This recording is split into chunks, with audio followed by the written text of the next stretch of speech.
Entre la France et l'Afrique, la politique n'est jamais bien loin. Après avoir parlé gros sous hier au premier jour du sommet Africa Forward, la journée est donc dédiée aux questions plus institutionnelles. Une trentaine de chefs d'État sont présents au Kenya.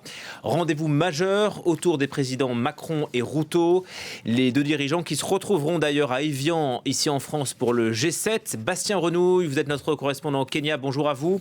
On prépare à Nairobi cet autre événement politique, le G7, rendez-vous pour lequel l'Afrique compte avancer certaines idées. Bonjour Julien, oui absolument, et c'est pour ça que la réunion aujourd'hui était beaucoup plus politique qu'hier.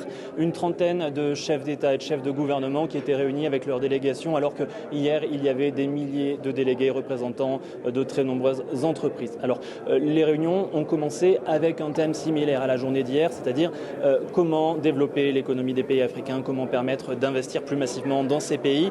Les chefs d'État et de gouvernement ont rencontré des dirigeants du CAC 40 et d'entreprises africaines. Je pense notamment à Patrick Pouyanné, le PDG de Total, qui s'est entretenu juste à côté de moi ici, président du Rwanda. Après cette réunion, il y a eu une sorte de table ronde autour de la réforme des finances internationales. Comment faire en sorte que les capitaux privés viennent plus financer des initiatives, qu'elles soient privées ou publiques, en Afrique. Ensuite, il y a eu de très nombreuses tables rondes organisées, chacune présidée par un chef de gouvernement ou un chef d'État.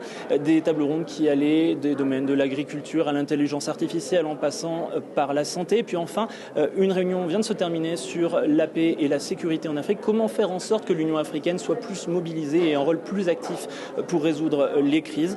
À l'issue de toutes ces réunions, il doit y avoir une déclaration de Nairobi, déclaration commune entre tous les États, qui sera portée par Emmanuel Macron et par William Ruto, qui a été invité par la France au G7, pour faire en sorte que la voix de l'Afrique, ou tout au moins la voix des gouvernements réunis ici à Nairobi, soit entendue sur la scène internationale et que leurs préoccupations soient suffisamment partagées avec les autres grandes puissances du monde.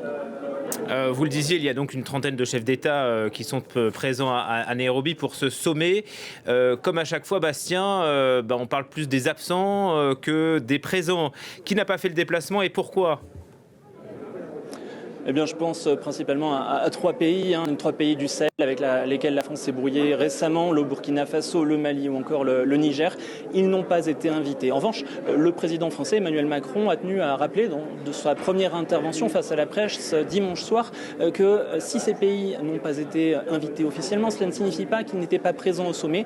Il a notamment rappelé que la société civile de ces pays a été invitée ici à Nairobi et que si la France est brouillée avec les dirigeants de ces pays, ça ne veut pas dire qu'elle ne s'entend pas avec les populations auxquelles elle reste fortement attachée. Autre absent d'envergure, le président burundais Evariste Ndayishimiye, président en exercice de l'Union africaine, qui a préféré se rendre à Kampala plutôt que venir ici à Nairobi pour assister à un autre événement qui fait un petit peu concurrence à celui-ci. C'est la prestation de serment de Yoweri Museveni, le président ougandais, qui a été réélu il y a quelques mois après 40 ans de règne, qui a été réélu pour un nouveau mandat.